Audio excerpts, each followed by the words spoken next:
पूज्य गुरुदेव जी, वंदनीय संत समाज, सम्माननीय भक्त सज्जनों, श्रद्धा मूर्ति देवियों एवं नन्हे मुन्ने बच्चों,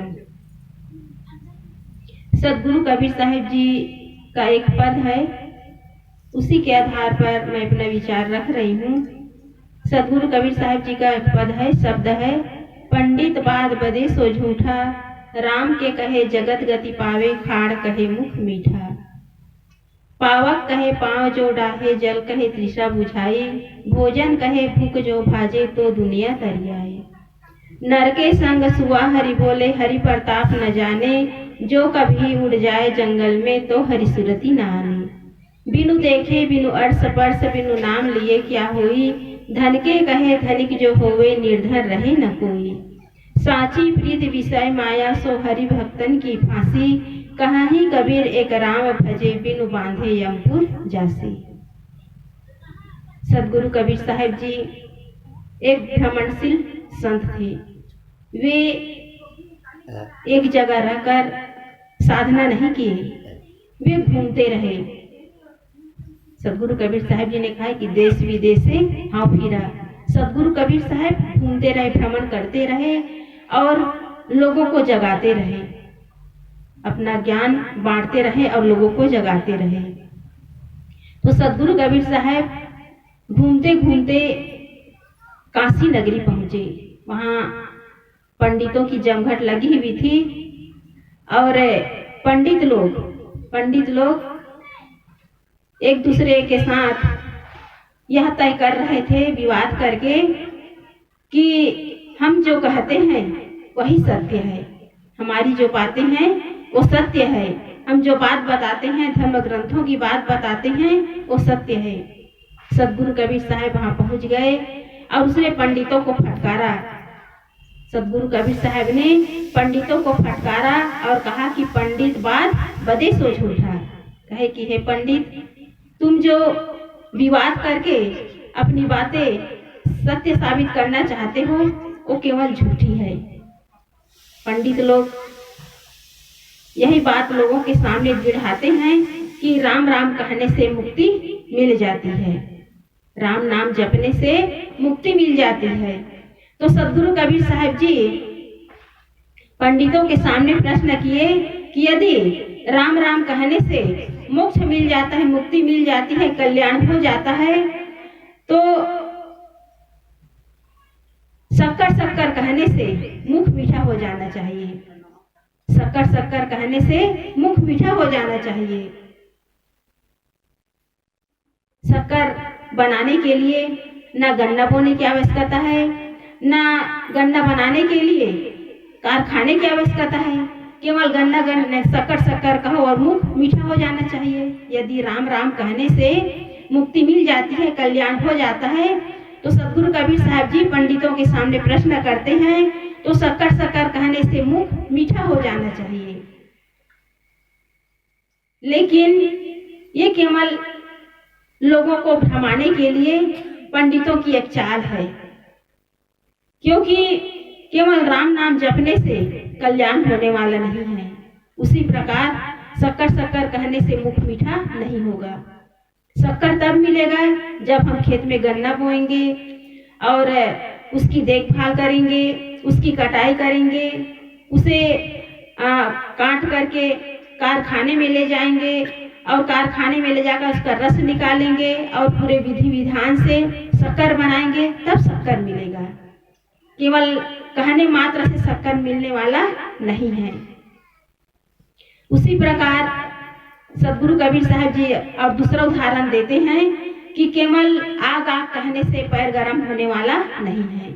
केवल आग आग कहने से हमें गर्मी नहीं मिलेगी।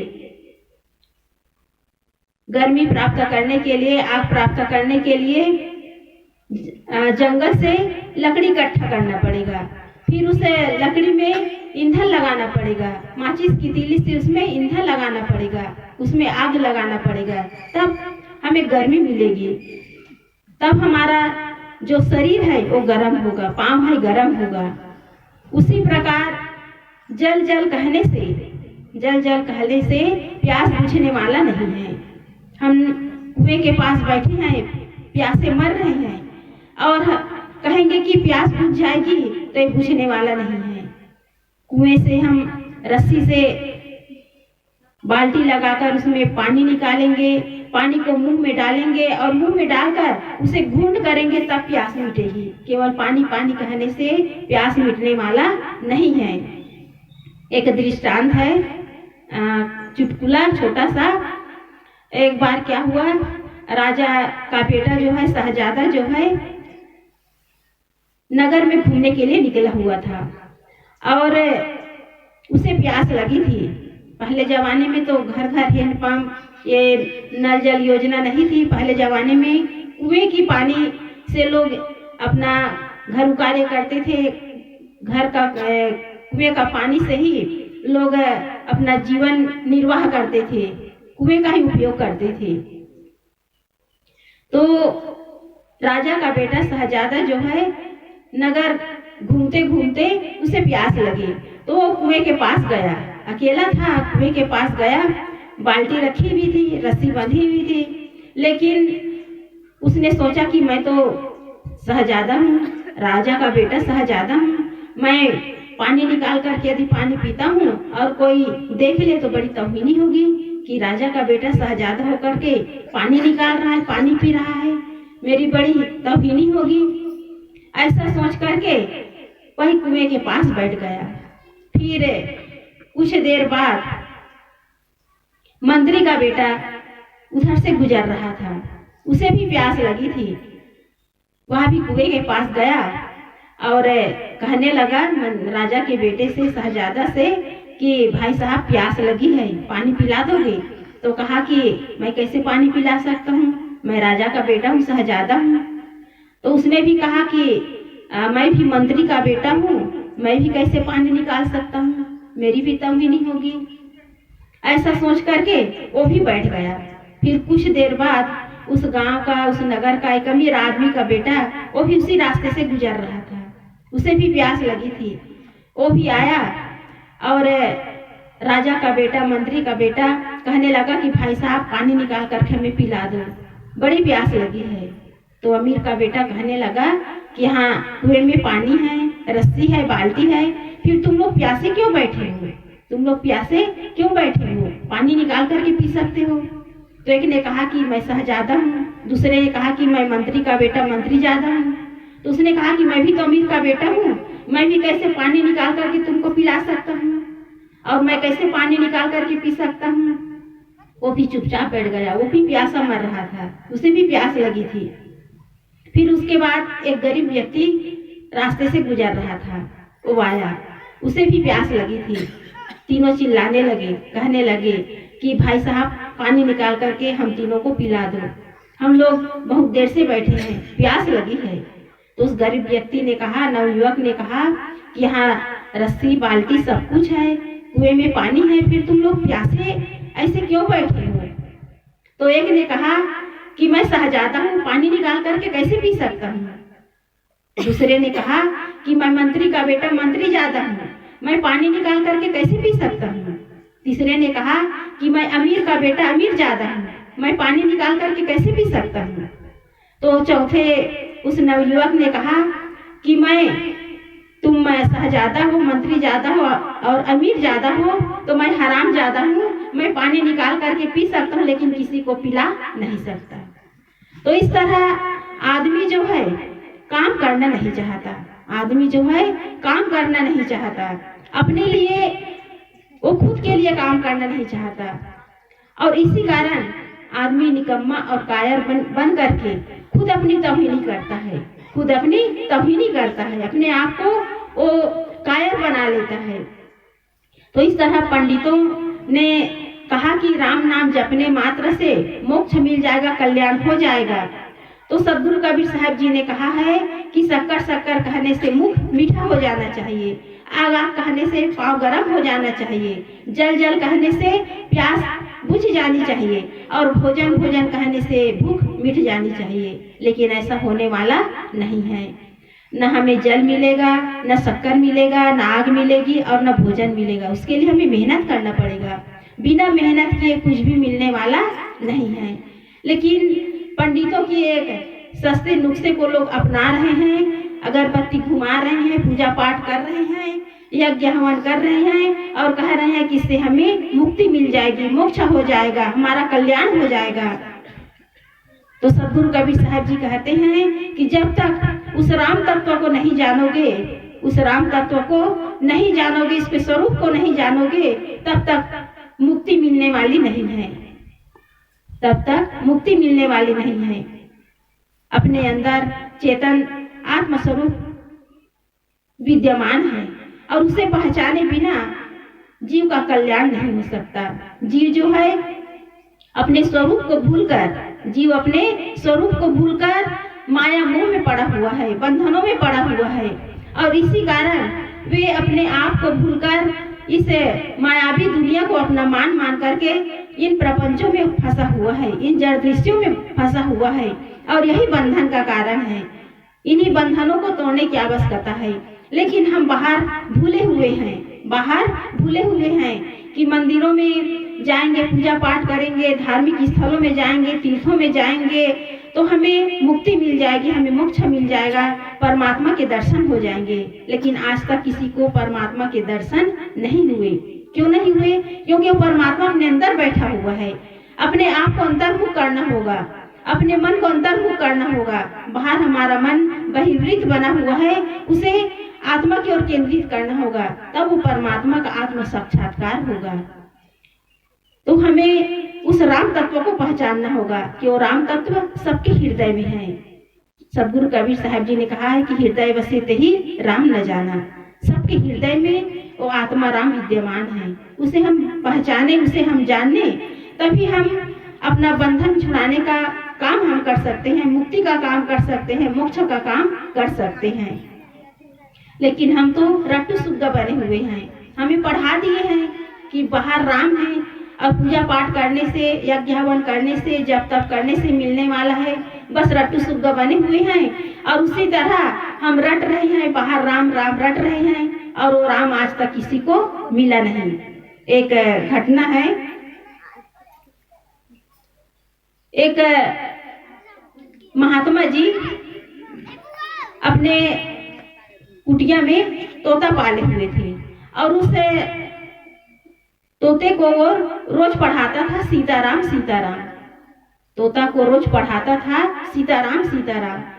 एक दिन क्या हुआ, उस आश्रम में एक दूसरे महात्मा जी पधारे। तो जो कुटिया वाले बाबा थे, महात्मा थे, उसने जो मेहमान आए थे महात्मा, उससे कहने लगे कि महात्मा जी मैं भोजन प्रसाद बना रहा हूँ, आप इस सुग्गा को, इस तोता को सीताराम सीताराम कहला, इसे पढ़ाइए, इसे सिखाइए। जो मेहमान महात्मा आए थे पिंजड़े के पास आकर के कहने लगे कि तोता जी बोलो सीताराम सीताराम। तो तोता कहने लगा कि महात्मा जी सीताराम सीताराम कहते कहते बहुत दिन हो गए और कुछ शब्द नहीं है, इससे होता क्या है? सीताराम सीताराम कहने से क्या होता है? इससे क्या फायदा है? तो महात्मा जी कहने लगे कि सीताराम सीताराम कहने से, सीताराम सीताराम जपने से भवसागर पार हो जाते हैं लोग, इस संसार से पार हो जाते हैं। तो तोता कहने लगे कि महात्मा जी सीताराम सीताराम कहते कहते 20 वर्ष बीत गए, मैं इस पिंजरे से बाहर नहीं आया, आप भवसागर होने की बात करते हैं। मैं इस पिंजरे से बाहर नहीं निकला हूँ, 20 साल हो गए सीताराम सीताराम रटते। महात्मा जी ने कहा कि ये तोता तो मुझसे बड़ा होशियार है। महात्मा जी ने कहा कि तुम इस पिंजरे से बाहर निकलना चाहते हो? तोता ने कहा कि हाँ। तो महात्मा जी ने कहा कि मैं तो भोजन प्रसादी ग्रहण करके इसे कुटिया से चला जाऊंगा, लेकिन तुम्हारा जो मालिक है, महात्मा है, सुबह 6 बजे जब तुम्हारे पास आएंगे तुम्हें सिखाने के लिए, तो तुम उस समय पिंजरे के अंदर लुढ़क जाना, अचेत हो जाना, बिल्कुल हिलना डुलना मत। सुबह 6 बजे खड़ाऊ की आवाज सुनी, टक टक। तोता सावधान हो गया, पिंजरे में एक किनारे लुढ़क गया। महात्मा जी आए, कहे कि तोताराम सीताराम सीताराम कहो। तोते के अंदर कोई एक्शन नहीं, बिल्कुल निस्तेज पड़ा रहा। महात्मा जी नौकर को आवाज दिए, कहे कि पिंजरे को खोल दो, तोता इस संसार से चला गया है, इसे कहीं बाहर निकाल दो। नौकर आया, पिंजड़ा का दरवाजा खोला और तोता फुर से उड़ गया। तोता फुर से उड़ गया। तो सीताराम सीताराम कहने से मुक्ति मिलने वाली नहीं है। मुक्ति तब मिलेगी जब हम बंधन छुड़ाने के लिए उसकी युक्ति को हम जानेंगे, तब इस भवसागर से पार होंगे। और वो युक्ति क्या है? अपने अंदर बैठे परमात्मा को पहचाने। और ये माया मोह, ये दुनिया का प्रपंच केवल बंधन का कारण है। इसी में हम उलझे हुए हैं। पति पत्नी माता पिता कुटुंबी जन, धन दौलत जमीन जायदाद, सब इसी को अपना मान करके इसी में उलझे हुए हैं। और यही बंधन का कारण है, यही आवागमन का कारण है। इसलिए हम इन सब से ऊपर उठने का प्रयास करें, इन माया मोह से अपने आप को ऊपर उठाने का प्रयास करें।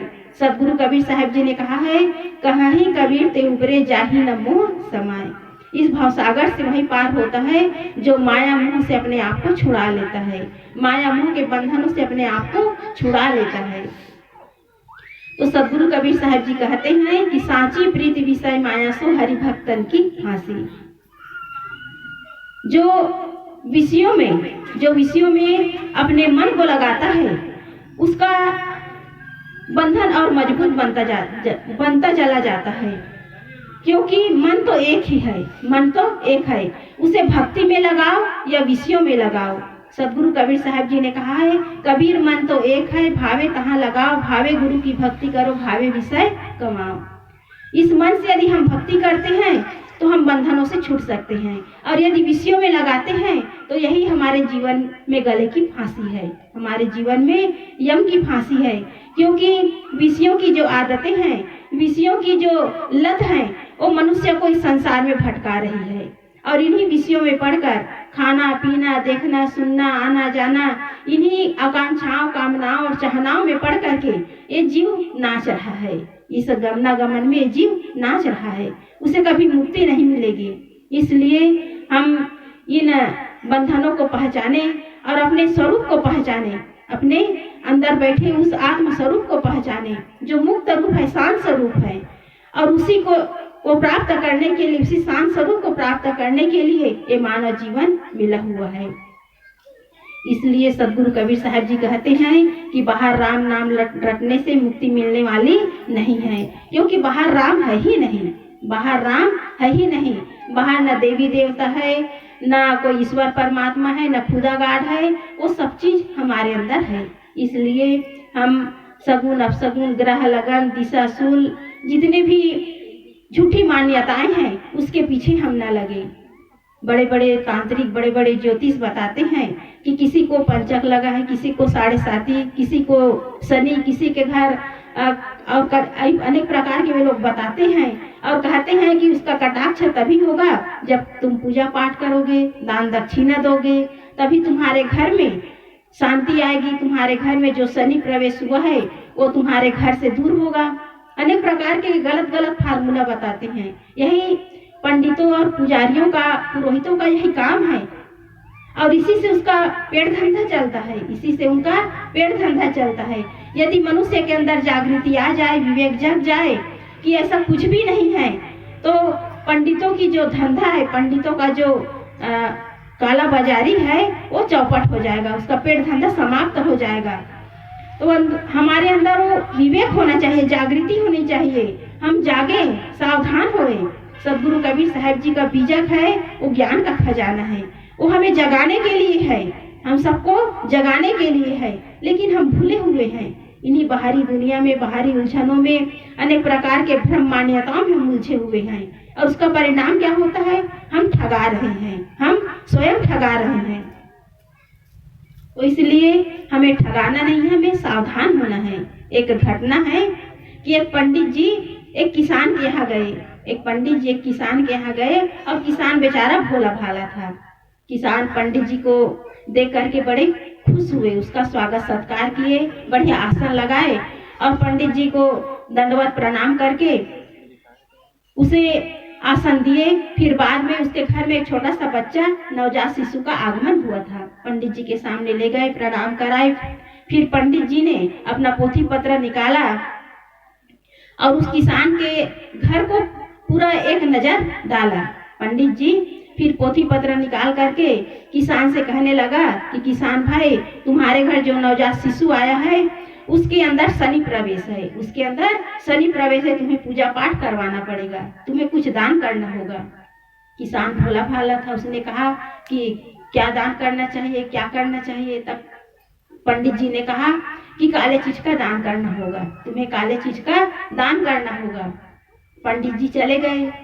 अब किसान सोच में पड़ गया कि काले चीज का दान करना है, कौन सी चीज दान करूं पंडित जी को, जिससे छोटे से बच्चे के अंदर जो शनि प्रवेश है वो दूर हो जाए।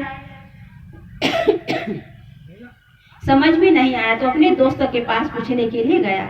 उसके दोस्त ने कहा, उस सत्संगी था, विवेकी था, उसने कहा कि बाजार से 5 मीटर काला कपड़ा ले आओ और पंडित जी को दान कर दो। किसान जो है बाजार से 5 मीटर काला कपड़ा लाया, दाल चावल उसमें रखे और पंडित जी के यहाँ चले गए। कहे कि पंडित जी लो आपकी दक्षिणा। पंडित जी कहने लगे कि दान काला हो लेकिन जान वाला हो। पंडित जी कहने लगे कि दान काला हो लेकिन जान वाला हो। अब किसान जो है भोला भाला था, समझ नहीं पाया। फिर अपने दोस्त के पास गए, पूछने लगे कि पंडित जी ऐसा कहे हैं कि दान काला हो जान वाला हो।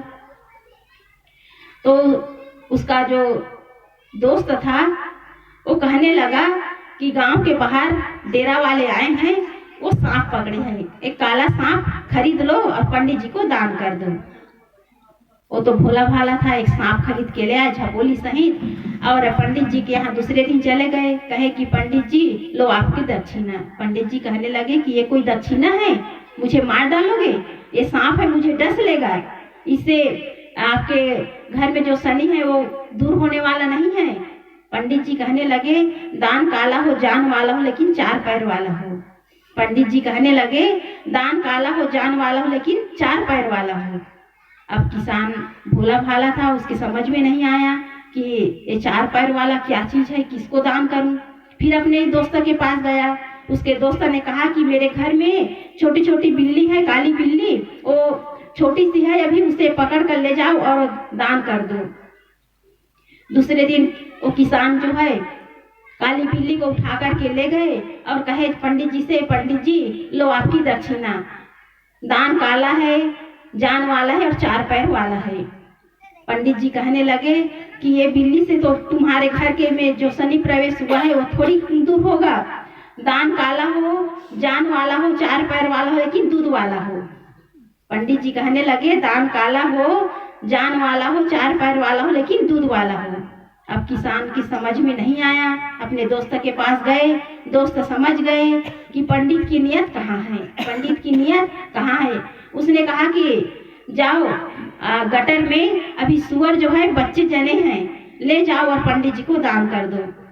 किसान जो है सुअर को ले गए हकालते हकालते पंडित जी के यहाँ और कहे कि पंडित जी लो आपकी दक्षिणा, दान काला है जान वाला है 4 पैर वाला है दूध वाला है परिवार वाला भी है, लो आपकी दक्षिणा।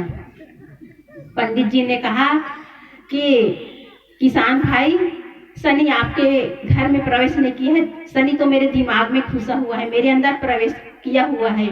मेरी नजर आपकी भैंस पर थी, आपके घर कोई शनि वनि नहीं है, मेरे ही अंदर शनि प्रवेश किया हुआ है, मेरे अंदर लोभ और लालच रूपी शनि प्रवेश किया हुआ है। तो इस तरह हमें विवेक करना चाहिए, विचार करना चाहिए कि हम किसी के झूठे झांसे में ना आए, झूठे भ्रम मान्यताओं में हम न पड़े। विवेक करें, अपने आप को हम ऊपर उठाने का प्रयास करें कि कहीं किसी के घर में कोई 7.5 पंचक मूल नक्षत्र कुछ भी लगने वाला नहीं है, क्योंकि ऊपर जो ग्रह है वो सबके ऊपर लगेगा, पानी सबके ऊपर बरसता है, तो ग्रह नक्षत्र ग्रह जो लगता है सबको लगना चाहिए, केवल एक को क्यों लगता है, सबको लगना चाहिए। आप विचार करिए, ऊपर जो ग्रह है नक्षत्र है तारे हैं वो केवल जड़ है, किसी के ऊपर कुछ हानि करने वाला नहीं है। इसलिए हानि कब होगी, जब हम अविवेक के रास्ते पर चलेंगे, जब हम विवेक नहीं करेंगे तब हमारी हानि होगी। इसलिए हम जागे और पंडितों की जो गलत फार्मूला है इसे हम समझें और इसे ऊपर उठने का प्रयास करें। तो सदगुरु कबीर साहब जी कहते हैं कि राम नाम जपने से मुक्ति मिलने वाली नहीं है। मुक्ति तो तब मिलेगी जब हम अंदर बैठे परमात्मा को हम पहचानेंगे और अपने अंदर जो जड़ वासनाओं के प्रति जो आसक्ति है, जड़ दृश्यों के प्रति जो आसक्ति है, उसका त्याग करेंगे और जड़ वासनाओं को छोड़कर अंतर्मुख होने का काम करेंगे, आत्मा स्थित होने का काम करेंगे, तभी हम इस भवसागर से पार हो सकते हैं। बस इतना ही कहकर मैं अपनी वाणी को विराम देती हूँ। बोलिए सद्गुरुदेव की।